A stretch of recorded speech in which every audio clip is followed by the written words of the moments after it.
Hi there, guys. It's Celine again, and it's still Wednesday, the 30th, I think, of December, and I want to share a bit more about recent events that have to do with my husband and his Shakti experiences, or so far, his limited access to his Shakti energy and the whys and wherefores that we are slowly uncovering here. I think it is really useful also for me to be seeing not only, this is a very, I think, refined way of using Shakti, using my Shakti energy as a diagnostic tool to chart his Shakti energy. That's what happens, really. And we are very close. My husband and I, we've been married for nearly 34 years. We've been, like, it's like a double yolker, the egg with two yolks in. That's us, kind of. And we never had any children because that was not really an option at the parts, in the periods of my life where I might have had them. And by now it is too late. So no way. I mean, I still have, a menstrual cycle, and God forbid I might even get pregnant, but that's not where we're going. So this is a kind of a personal video also for me, because there's parts that are relevant to the tale that affect me in my physical life also. The most significant part of recent years of my husband's process through life, and his healing process, I should say, has been discovering that he is a womb twin survivor. If you've never heard of this concept and it's of interest to you, please go look this up, because it is much more common than we think. It is proving to be completely and utterly insightful, often mind-blowing. The consequences of this fact, the effect it has had on his life, on his emotions, on his behavior, it's all over the place. And we are trying together to take care of him in such a way that he can grow through it, that he can grow from it, rather than, making do with what life happens to be like at whichever moment, and just, barreling on ahead and never mind. Which is what everybody tends to advise you to do. Like, just let it slide, let it go, and release and detach, and so on and so forth. I don't think that's really possible. I'm reminded now of another theme of another video that I'm planning to do, which I might just as well, go into in a bit more detail at this point, where I think we have several selves, is what I was going to say in that video. I may still go into it separately, because it's interesting. I know from my own path over the past, 5 years or so, recently, really, it's quite recent, it's since before 50. Before I turned 50, I had figured quite a lot of this stuff out. But then since that time, I have had to reprocess enormous amounts of information, especially concerning who I am. So what I'm suggesting here is that there are things that can happen to one in either in this life, or that have happened to us in the deep past, in an earlier life, or in several earlier lives, or on whatever level of existence you want to think of, that cause a disharmony, that cause a distancing. The whole womb twin situation actually is, very valuable to learn to see life at a different level. Because there is the life that you used to have before you were aware of any of this stuff, We've all gone through this. A lot of us on YouTube have gone through this, where we had some type of mind-blowing experience or, you know, an understanding come to us in one way or a form.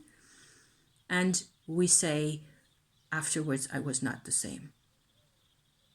And what I suggest here is that we are the same and we are not the same, because there are different selves involved. This may sound really schizo, I'm realizing now as I sit here. But I don't think it is. I think we are multidimensional creatures, and that what happens on one level affects what happens on another level. And what you thought you were may still exist. It may still exist 100%. You may still be, you know, forced more or less to work with the hand you were dealt, in terms of, you know, birth chart and horoscope and parents and genes and all that stuff. So who knows how different you really are, but you have realized that there are parts of you that have suddenly become accessible that didn't used to be. This is very strange. This is what happened to me during my soul retrieval experience that I've described a couple of times already, that happened to me in 2015, a couple of years before I came onto YouTube, and it blew me away. You know, I had no idea what was happening. It was really emotional. It was really striking. And I had no idea how much more emotional and disruptive and scary and whatever else it was going to get. It's an endless roller coaster, which apparently is normal for me to, you know, go through life like that. For a womb twin survivor, it tends to be kind of the same deal, you know, where in the middle of the process of acknowledging this part in yourself, you basically go through hell. It can be really hard. There's immense loss, immense pain, immense disconnect of all sorts, you know. It's really hard to get over the emotions often. There have been a couple of events and things that I could go into, and maybe I should. I have got a little playlist on my channel, often quite lengthy videos, I think, about the lost twin life is what that playlist is called. It has to do everything with the vanished twin syndrome deal. So it turns out that that's just in a nutshell here, a pattern that shapes a person's psychology in a very profound manner.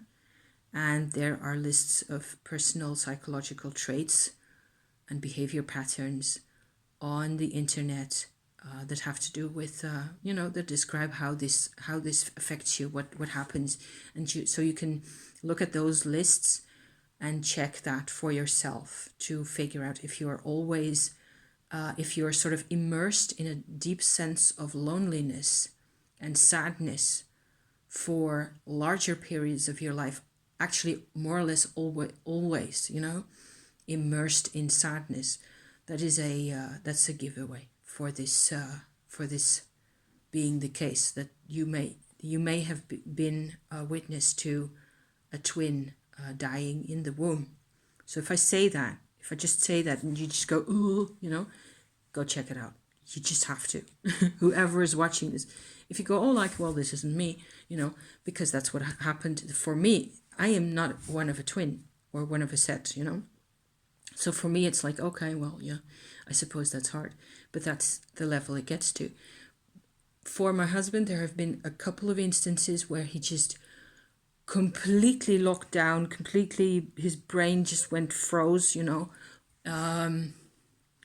because of something I said often, which wasn't offensive or hurtful or anything like that, but it was like an oblique reference to some type of connection, a type of soul connection, a soul level kind of an event going on there, which is what's really normal for me to talk about, because I am in that space, you know, totally. And I live from this premise that we have multiple selves and we have no clue what's going on. Basically, we don't. We don't know anything, you know?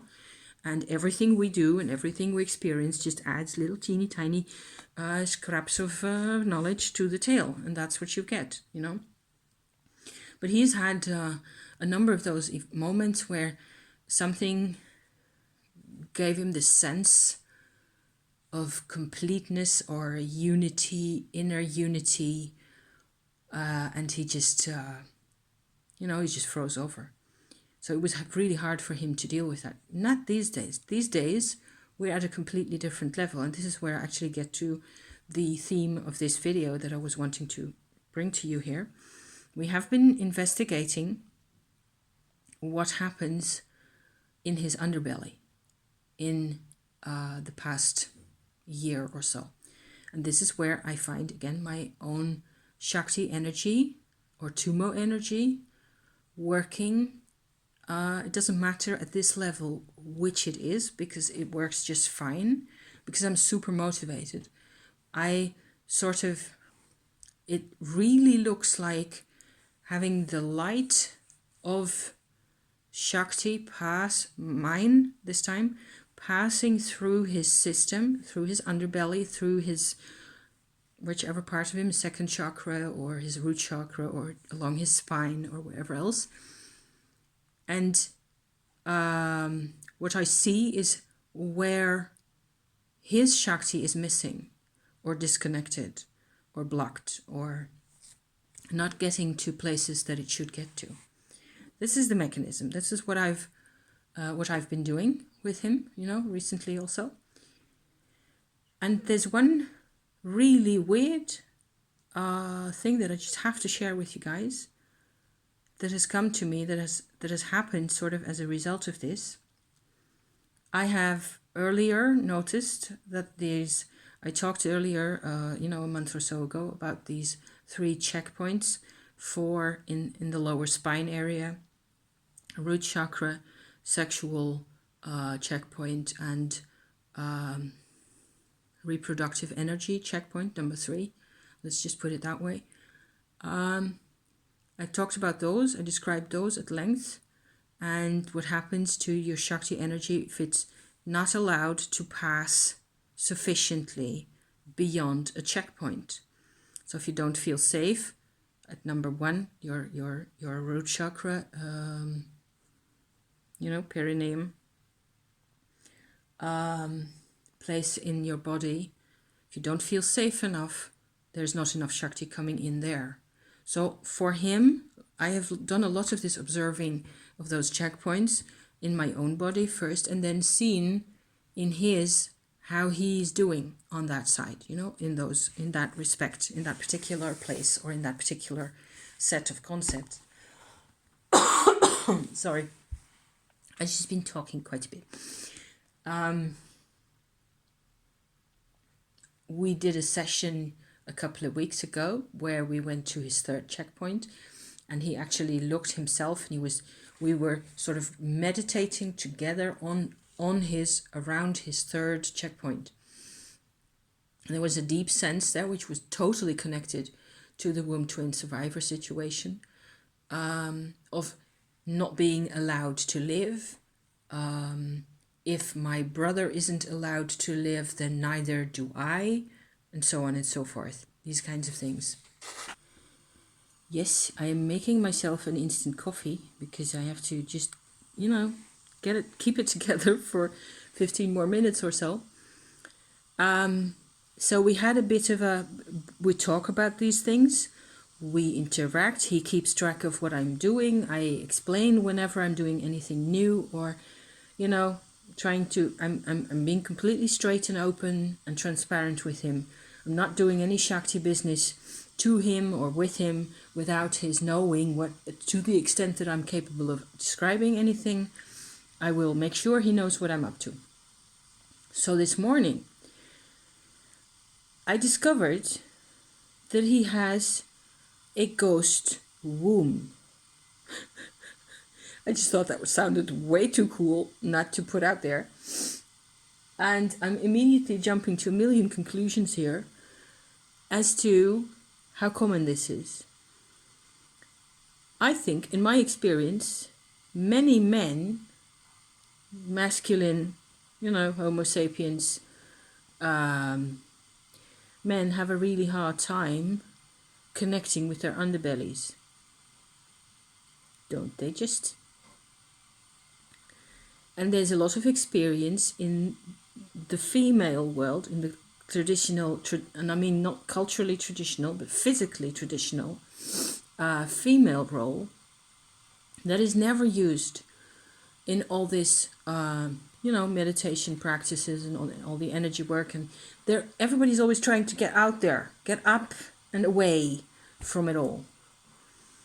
And so that's one thing I don't trust. I mean, you have to be at peace in your own underbelly, otherwise you're not going to make any progress. You want to stabilize the interactions. You want to create harmony between all the parts of you, all the selves, if you like. Okay.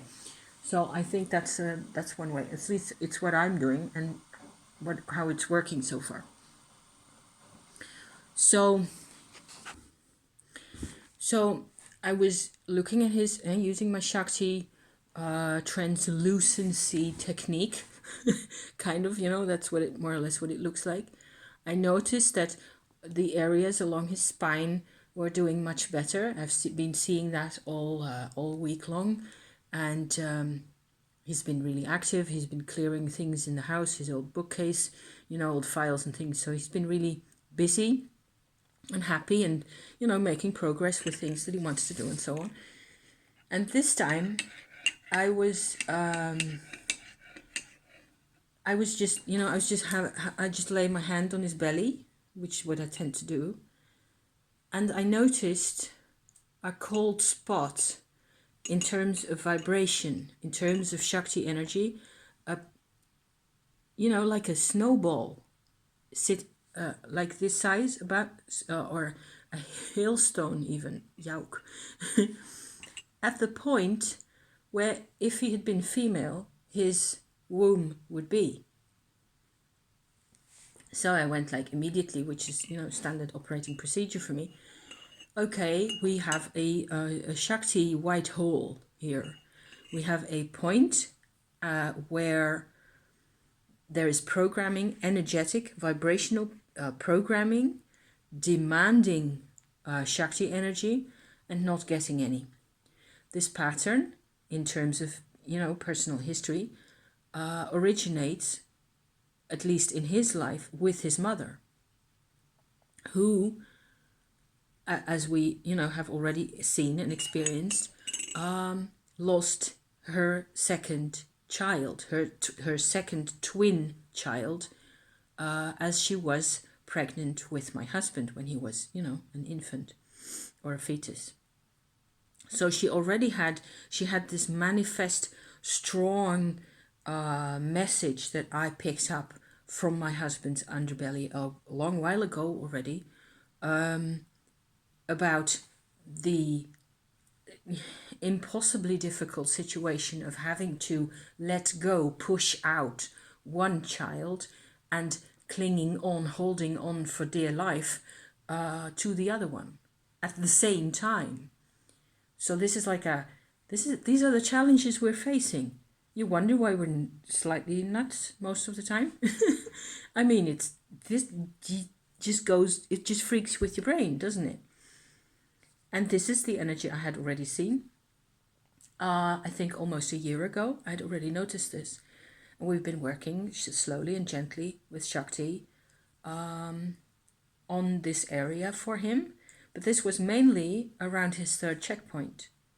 Now it turns out that there's lots more. This ghost womb thing, this hailstone, we actually managed to get Shakti into there. I was just pointing out the way little bits at the time, and he was his own Shakti, which is it is like doing Shaktipat for somebody, but at, quarter of an inch, little episodes at a time, little portions, proceeding gently and, in a paced and careful manner to the place that you want the Shakti to go. Showing the way, basically. That's what I'm doing. And he's there, he's with it, he's aware of what's happening, more or less, you know. And as we went through this kind of an exercise, it's always more or less the same, more or less this type of process that we're doing. He sensed that it was actually warming up. So there's this massive deal here that as long as a part of our bodies or our, you know, physical, emotional, or vibrational body's anatomy, as long as an area is cold in terms of Shakti, is under illuminated in terms of Shakti, in terms of its natural Shakti metabolic energy that it needs to function, if it is below spec levels for what it needs to be in terms of the whole, you know, in terms of our bodies, we are going to be numb to it. Cold makes numb. It's easy to see. We all experience that. If you you can walk around in the cold, in you know, freezing, for quite some time, and you just close off things that hurt in our lives. We just close off to them. This is, of course, why importing Shakti into your life is asking for trouble, and all the inauthentic and deceitful and otherwise toxic, you know, paradigms will come to the surface. Before that happened, you were numb. I was completely numb. I might as well have been a log, you know, for the level of interaction I had with things back before my soul retrieval happened. So it's been so interesting. And what with doing this importing, you know, little bits of Shakti, his own Shakti this time, with just me pointing a bit of the way into this womb area. I just point out where it is. I just talk to him and tell him, look, there and there is this area that is demanding energy and is not ever getting any. And because it's numb, he's never really connected with it. He's not aware. So I believe many, many male people, whether that's you or, you know, a relative or somebody else, are actually kind of numb. Males are numb from the navel, the belly button, downwards. It's like it doesn't exist. How enlightening, I think, because if it's numb, it's because it's cold, isn't it? Because it has, the body of the man has inherited some vibrational pattern from his mother. We all have mothers. Our mothers have all had pregnancies and childbirth. All our mothers have ovaries. All the whole, you know, actual physical organs for females, our organs constantly illustrate our vibrational, you know, what's happening to us, how we're doing, all the time. So whether you're actually actively having a cycle or not even, you're at some level, you're aware of the womb self, if you like, if I can put it that way. For females, it's normal because we have the actual organs, we have the actual ovaries, and at one day or another, one of them is going to bang the drum, you know, and just going to make a noise, and it's going to go, oh my God. And either in this way, or you get high migraines from hormones, or any, you know, type of symptom. And for males, it is that much harder because they don't actually have the organs, the ovaries and all the rest of it. See? So he needs his missus to point the way. This is why I don't believe in priests. I have never believed in priests, and even less than nothing. And it doesn't mean you can't learn something. You can learn anything, anywhere, I believe. But you cannot learn these things except with, you know, a female partner who dares to go down into the dark. So yeah. So as he noticed the actually he becomes aware, my husband, of his ghost womb by the time the situation is actually improving. So that takes like 20 minutes or 40 minutes or something of constant pointing the way and doing all that. And then he notices, gee, yeah, I actually do feel better, and everything sort of settles down. And there's like, I told him also, go and communicate with it. Go and make friends. Go and, so that's what he did. And he came up with the term make friends even by himself. And I don't have to tell him anything, really. Except that what I can see from all this type of, this type of work is that he gets more grounded. It's easier to ground. It's easier to be at ease in his own body. Of course, if this energy is always there. What if this energy is always there and it's driving them nuts, and they have this gaping hole in their microcosm, and it comes from their mothers. How many men have troubled relationships with their mothers? And the mothers don't know anything about this, how all this is wired. It's a nightmare. So I really needed something to lubricate the old tonsils here.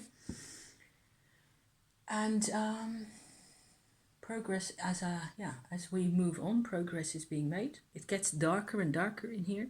It is 3:30 in the afternoon in the Netherlands today, and it is still raining. It's not pouring down, but just a teeny bit of rain. I have another bird in my garden, and it's quite pretty dismal to look at out there. And we have lockdown, and everybody is telling me, well, Steve, my favorite go-to astrology channel, is telling me to just stick it out until the end of January.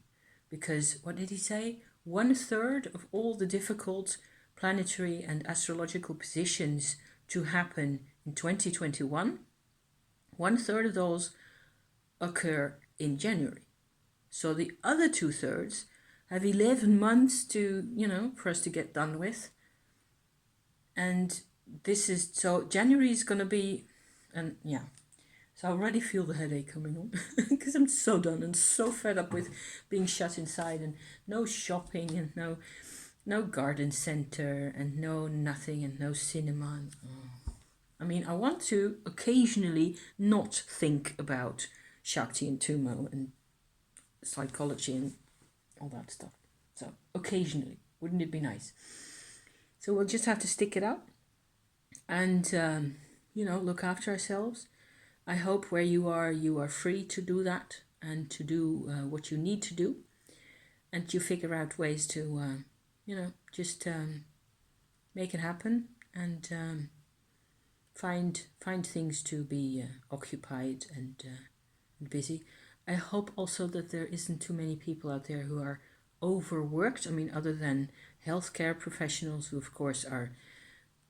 I hope they get a big fat holiday when it's all over.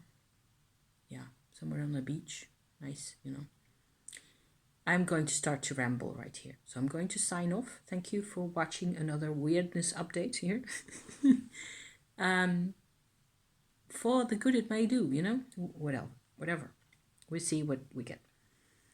I see my subscribers are going up, and so that's nice. I like to see that. I see more communication happening. So who knows where it all goes. Thank you for watching. I love you to pieces.